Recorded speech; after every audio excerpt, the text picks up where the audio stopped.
Bonsoir à tous, bienvenue sur Monaco Info pour une nouvelle édition. Voici les titres de votre journal. C'est en quelque sorte un prolongement de la rencontre des sites historiques Grimaldi de Monaco. Depuis la mi-juillet, un marché nocturne met en valeur les artisans des anciens fiefs des Grimaldi. Visite guidée dans quelques instants. Les stages d'été à destination des jeunes ont le vent en poupe et particulièrement les stages sportifs. Coup de projecteur ce soir sur celui proposé au Monte Carlo Country Club qui mêle tennis et piscine. C'est un événement qui anime nos nuits estivales. Les feux d'artifice sont des spectacles féeriques qui nous en mettent à chaque fois plein la vue. Mais derrière cela se cachent de nombreuses semaines de travail, comme nous le confiera le directeur général de Flash Art Monaco, Stéphane Lobonneau. Ce soir également, nous vous ferons découvrir le nouveau visage d'un établissement que nous avons tous connu sur le quai Antoine Ier, son nouveau nom, le Consensia. Et puis à la fin de ce JT, nous recevrons le directeur des Grands Chais monégasques, Stéphane Ballester. Il viendra nous présenter les dernières tendances en matière de vin. Honorer le passé tout en entrevoyant des perspectives d'avenir, une phrase qui résonne lors des déplacements du prince Albert II dans les territoires liés historiquement à sa famille. De la parole aux actes, il n'y a qu'un pas. La Fédération des sites historiques Grimaldi de Monaco avec la mairie propose depuis la mi-juillet un marché nocturne proposant spécialités gastronomiques et artisanales des communes françaises et italiennes ayant un passé commun avec la dynastie des Grimaldi. Découverte avec Vanessa Dessy et Lionel Bernardi. Population locale ou touristes de passage se retrouvent du côté du port de Monaco afin de flâner autour des différents chalets. Produits alimentaires, spécialités monégasques ou encore animations pour enfants. Il y en a pour tous les goûts, même pour ceux qui souhaitent faire un peu de shopping. Avec un charme quelque peu rétro, les chemisiers Marraine offrent des pièces uniques de fabrication française. C'est une jeune marque française normande. Je suis spécialisée dans le chemisier féminin. Donc je suis styliste en fait, je dessine toutes les collections. Et ma devise c'est de fabriquer en France, en petite série. Donc aujourd'hui à Monaco, je présente une collection capsule que j'ai créée, ainsi qu'un petit peu de linge de maison. Alors moi je suis passionnée par la mode. J'ai toujours aimé le style vraiment à la française, les beaux vêtements fabriqués en France et mettant en valeur la silhouette féminine. Parmi les chalets, une marque de cosmétiques issue d'un petit élevage d'ânes dans l'arrière-pays niçois. Depuis 2020, située à Puget-Théniers, une vingtaine d'ânesses pâturent au rythme des saisons. Je suis éleveuse dans le 06 à Puget-Théniers, j'ai des ânesses et avec mes ânesses, je fais mes cosmétiques. Je fais des meringues de douche, des crèmes corporelles, des shampoings, des savons en saponification à froid et tout ce qui est capillaire avec les masques, les soins en profondeur. C'est une fierté d'être arrivé jusqu'à Monaco et avoir une clientèle qui devient monégasque. Donc ça nous fait développer notre activité, tout simplement. Le marché des fiefs Grimaldi rencontre un franc succès. Les visiteurs sont au rendez-vous et semblent conquis. C'est une super initiative, je trouve. Franchement, ça amène un petit peu de vie sur le port avec toutes ces jolies enseignes. Et non, on est très contents, c'est très bien. C'est la première fois là qu'on vient depuis qu'il a été installé. Donc c'est sympa, le petit vient de faire son petit carrousel. Et la petite mare au canard aussi, qui est en illimité, donc c'est cool. Je trouve que c'est une très bonne idée, ça démise un petit peu le port et ça amène un peu de vie sur le port qui manquait vraiment beaucoup à Monaco. C'est un moment convivial pour tous les gens. Au lieu qu'ils restent enfermés à la maison, je pense que ça amène beaucoup de monde. Que ce soit les vacanciers, les gens qui sont sur place. Elle est très bien. Le marché des fiefs Grimaldi refermera ses portes le 15 août prochain. Il vous reste donc encore un peu de temps pour en profiter. Et il reste encore un peu de temps également pour découvrir aussi les expositions organisées dans le cadre des commémorations du centenaire de la naissance du prince Régnier III. Sur le Rocher, par exemple, où les archives du Palais Princier et l'Institut audiovisuel de Monaco lèvent le voile sur la vie et le règne du prince Régnier III, et ce sous différents angles, aussi bien celui du souverain que celui de l'homme. Le prince chez lui est à visiter dans les grands appartements du Palais Princier jusqu'au 20 août prochain. À la salle d'exposition du quai Antoine Ier, c'est le prince bâtisseur que l'on met à l'honneur. Ici, des maquettes, des photographies et des documents inédits visent à montrer comment le prince Régnier III a transformé durablement la physionomie de Monaco. Et enfin, au jardin animalier, c'est encore une passion du prince Régnier III que l'on découvre. Celle pour les animaux. Une série de photographies présente le prince dans le parc qu'il aimait tant, endroit qui célébrera bientôt ses 70 ans d'existence. Intéressons-nous à présent aux différents stages sportifs organisés en principauté pour les jeunes. Après le Summer Camp de l'AS Monaco Basket Amateur avec Yacouba Ouattara ou les activités proposées au Yacht Club de Monaco, coup de projecteur ce soir sur le stage du Monte Carlo Country Club, une semaine ludique autour de la petite balle jaune et de la piscine. Le reportage de Fabien Bonilla et Jean-Alexandre Dordet. Ils sont une vingtaine cette semaine, de 4 à 14 ans, du débutant aux joueurs plus expérimentés. Ils viennent chaque matin à 9h dans l'écrin du Monte Carlo Country Club pour un stage d'une semaine de tennis. Des stages proposés tout le mois de juillet et tout le mois d'août. Le coût pour une semaine, 223 € avec des entraînements de 9h à 10h30 répartis sur 6 terrains. Un moniteur s'occupe de 6 enfants maximum. On fait tous les exercices, on fait ce qu'on appelle des gammes, c'est-à-dire répétition de coups droits. Après on fait du panier, pareil, ils courent et ils font 3-4 coups droits. Après ils font la même chose en revers, après ils font la volée, le service, ils font tous les coups. Après ceux qui ont un certain niveau, ils jouent des échanges du fond du cours. Voilà, et donc jusqu'au vendredi où ils font des matchs pour ceux qui savent bien jouer. L'objectif pour nous avec Bernard, il est toujours que les enfants soient heureux de venir nous voir chaque année. On a beaucoup de familles qui reviennent chaque été, ils ont plaisir à venir. On a la chance de faire le tennis et la piscine après. La Côte d'Azur, le temps chaud, c'est agréable, voilà. Et puis bien sûr les faire travailler, les faire progresser et que ça se passe dans une bonne ambiance. Et un petit tournoi tous les vendredis, ça leur donne un petit coup de compétition et on organise une belle remise des prix avec des lots. C'est ça l'objectif. J'adore ce stage, je viens tous les ans et j'adore le tennis. Je trouve que c'est très amusant parce qu'en même temps on s'amuse mais on apprend aussi des choses au tennis et c'est très sympa. Et quel type d'exercice tu préfères ici ? J'aime bien les matchs, je trouve ça que ça met un peu dans l'ambiance du vrai tennis. Donc les matchs, on a la pression un peu et à la fin il y a la coupe, il y a le tournoi. Donc on s'entraîne toute la semaine pour au final être premier quoi. Après l'effort, le réconfort, à 10h30, tous les jeunes vont à la piscine pour une heure de détente et de rafraîchissement. Les joueurs de l'AS Monaco poursuivent leur préparation avant la reprise du championnat de Ligue 1 le week-end prochain. Après l'Italie, les Monégasques se sont envolés pour l'Angleterre pour affronter Arsenal dans le cadre de l'Emirates Cup. Les hommes d'Adi Hutter ont réussi à tenir tête au vice-champion d'Angleterre en titre en arrachant le nul dans le temps réglementaire avant de s'incliner au tir au but. Prochain et dernier test de pré-saison pour les Monégasques lundi face au Bayern Munich. En basket, l'équipe de France a enchaîné une nouvelle victoire en préparation du mondial. Les tricolores ont battu le Monténégro 80-69. 3 Monégasques sur les 4 sélectionnés par Vincent Collet ont eu du temps de jeu sur le parquet, comme Eli Okobo, auteur de 12 points hier soir. C'est un spectacle à ciel ouvert qui va illuminer le ciel de la Principauté ce samedi, rendez-vous incontournable de l'été. Les feux d'artifice continuent d'émerveiller petits et grands, mais derrière un tel événement se cachent de nombreuses heures de travail. Pour en parler, nous sommes avec le directeur général de Flash Art Monaco, entreprise qui tirera le feu pyromusical samedi dans la baie de Monaco. Bonsoir Stéphane Lobonneau. Bonsoir Émilie. Vous allez donc faire briller le ciel de la Principauté de 1000 couleurs samedi. Si le spectacle dure une quinzaine de minutes, cela demande tout de même des mois de travail en amont. Exactement, cette année on a eu la chance de faire les 2 spectacles et on a à peu près 1 mois et demi de travail par spectacle pour concevoir la bande son et ensuite concevoir tout le dessin du feu selon le type de bande son qu'on a refait. Comment naît un show? D'où vient l'inspiration? Alors, il vient par l'instant, par les musiques qu'on écoute, puisque c'est un feu pyro-musical, donc qui est synchronisé en musique. C'est la musique qui va nous inspirer.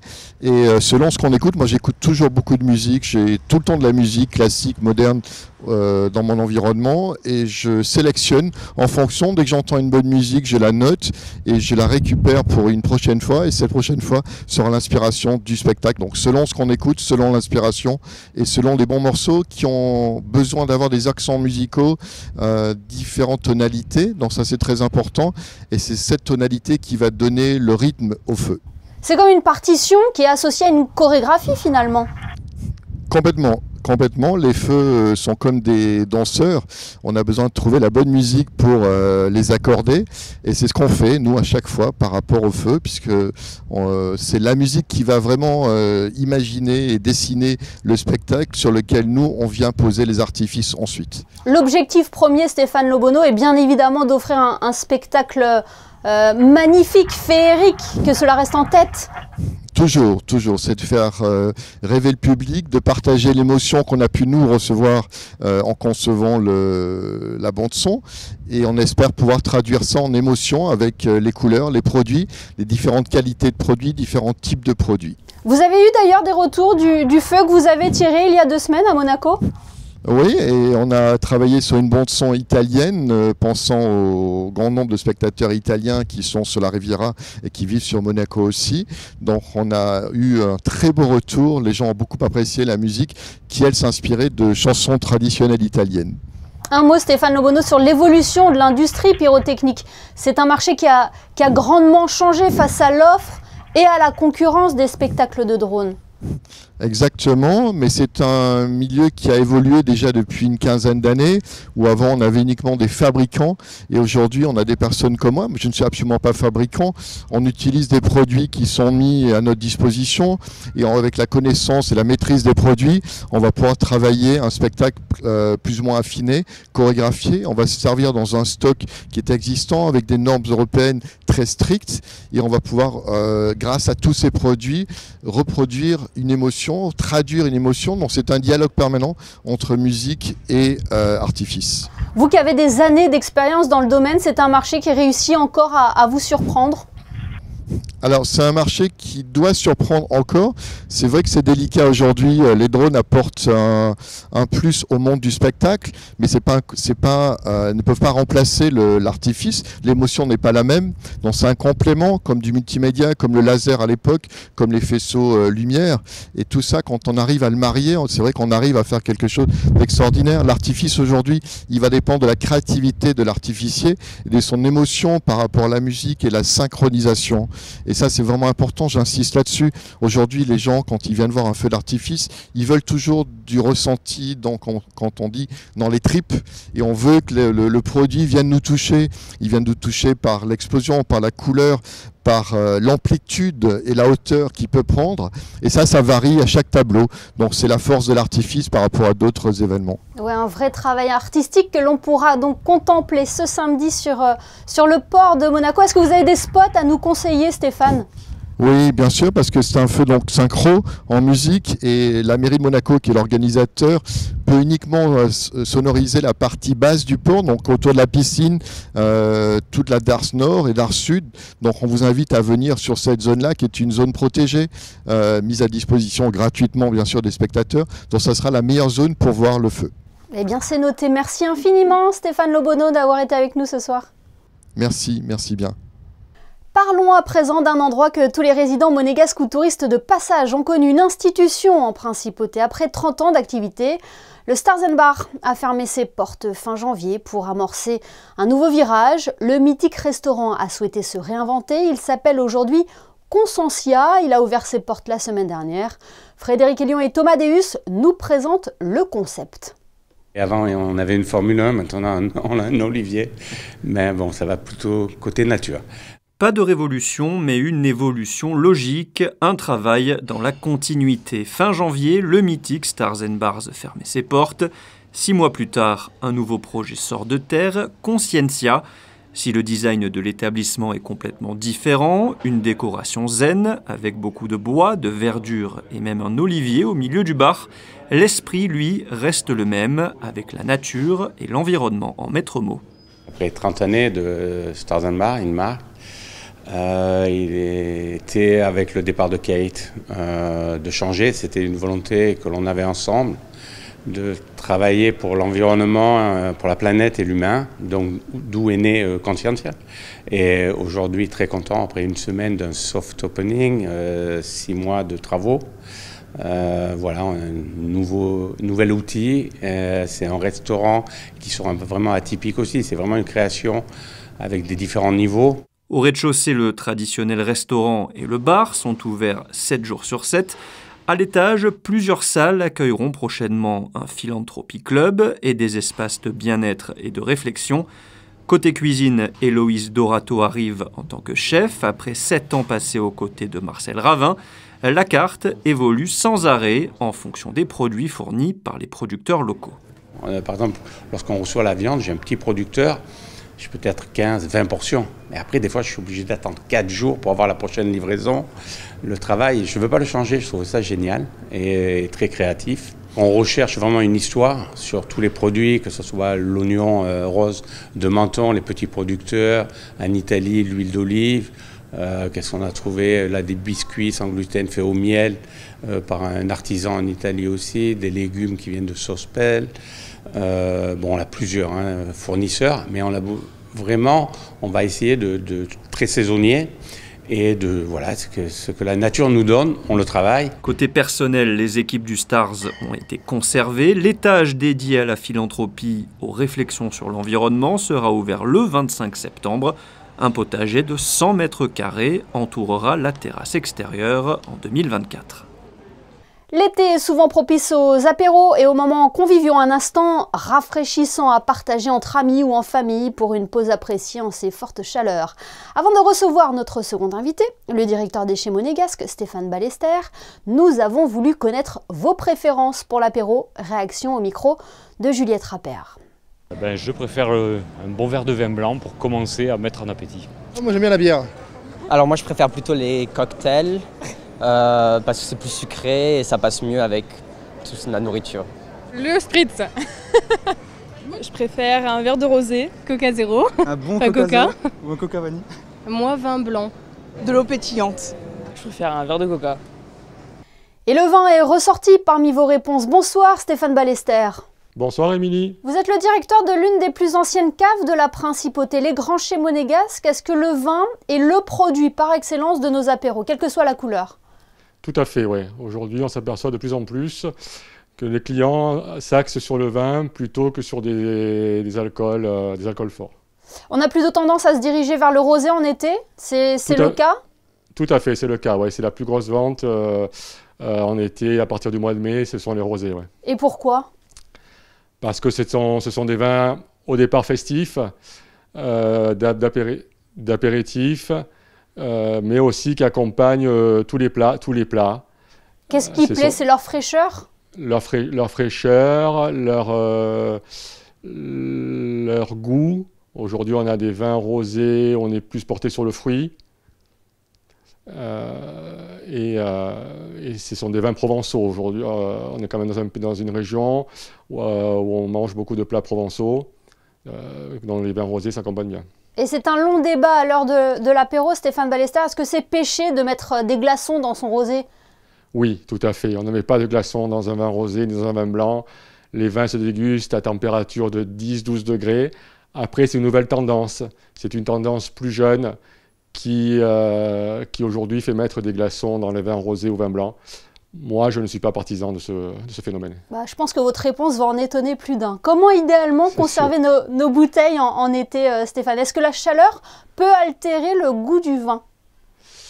Alors oui, si sur le long terme, oui. C'est vrai que si vous conservez des vins à 30 degrés, ce n'est pas possible. Mais dans un appartement climatisé ou non, mais à 15-20 degrés, ça va. Le plus important aujourd'hui, c'est surtout au niveau des vins rouges que la conservation est importante. Les rosés, ce sont des vins consommés dans l'année, puisqu'aujourd'hui nous buvons des millésimes 2022. Ce ne sont pas des vins de garde. On va en revenir dans quelques instants. Le rouge et le blanc ont toujours la cote? Alors le blanc, oui. Oui, le blanc tout à fait. Le problème que nous rencontrons aujourd'hui, ce sont au niveau des volumes, puisqu'il y a peu de vins blancs dus aux conditions climatiques qui sont défavorables. Plus globalement, Stéphane Ballester, comment vous sélectionnez les vins que vous proposez à vos clients? Vous allez à la rencontre des petits producteurs ou des grands domaines? Tout à fait, oui. Avec mon sommelier, nous nous déplaçons dans les domaines où nous faisons des salons professionnels et le plus souvent, nous avons les producteurs qui viennent sur Monaco nous proposer leurs vins. Et qu'est-ce que vous recherchez principalement? On recherche des vins un petit peu étonnants, des vins qui peuvent surprendre la clientèle pour essayer de sortir des sentiers battus. Après, nous sommes dans une ville, dans un pays qui est très marketé, donc tout le monde veut les marques. C'est un petit peu difficile de faire découvrir des vins aujourd'hui. Mais vous essayez quand même d'amener le client vers une découverte qui le surprendrait? Tout à fait, ouais, tout à fait. Alors sur les vins rosés, pas trop, parce qu'il n'y a pas trop de... Le client sur le vin rosé, il sait ce qu'il veut. Par contre, sur les vins blancs, sur les vins rouges, oui, on essaye d'amener des clients sur des petits domaines, sur des vins surprenants, qui n'ont pas l'habitude de boire, notamment sur des vins rouges à boire frais, comme les vins de Loire. Vous le mentionnez tout à l'heure, l'impact de la sécheresse. Est-ce que les fortes chaleurs ont eu forcément une conséquence sur les récoltes des dernières années? Oui, bien sûr. Malheureusement, ça va pas s'améliorant, je pense. La sécheresse et qui plus est les orages ont fait perdre beaucoup de volume aux vignerons. Et aujourd'hui, il n'y a pas de méthode miracle. Quand il fait 40 degrés et que la vigne brûle, il n'y a pas grand-chose à faire. La France, le cahier des charges de l'appellation interdit d'irriguer, donc c'est un petit peu compliqué pour les vignerons. Vous le constatez, vous, quand vous allez justement à la rencontre des producteurs? Oui, bien sûr. C'est compliqué, ils peuvent en une journée, en une nuit, perdre la totalité d'une année de travail, et c'est ça qui est très compliqué. Et comment le marché arrive à tenir? Est-ce qu'il arrive à se réinventer également? Alors, le marché se réinvente difficilement. Après le confinement, donc l'année dernière, on a eu une explosion des ventes. Et certains domaines n'ont pas réussi à suivre. Donc aujourd'hui, ils nous contingentent sur pas mal de produits. Est-ce qu'il y a quand même un espoir pour les vendanges cette saison? Est-ce que vous avez une tendance? Oui, la tendance cette année est assez bonne. Si le temps se maintient ainsi, nous devrions avoir une très très bonne récolte. Eh bien, merci beaucoup Stéphane Ballester. On le rappelle, vous êtes le directeur des Grands Chais monégasques. Merci pour vos conseils. Et puis on le rappelle quand même, le vin se consomme toujours avec modération. Tout à fait, merci beaucoup. Dans le reste de l'actualité en bref, les voiles blanches Betty Masque sont de retour. L'opération permet de récolter des jouets et des jeux pour les enfants qui seront offerts à la Fondation Lanval. Du 25 août au 10 septembre, le Pirate Blanc naviguera entre les Bouches-du-Rhône, le Var, Monaco et les Alpes-Maritimes afin de récupérer les coffres remplis de jouets.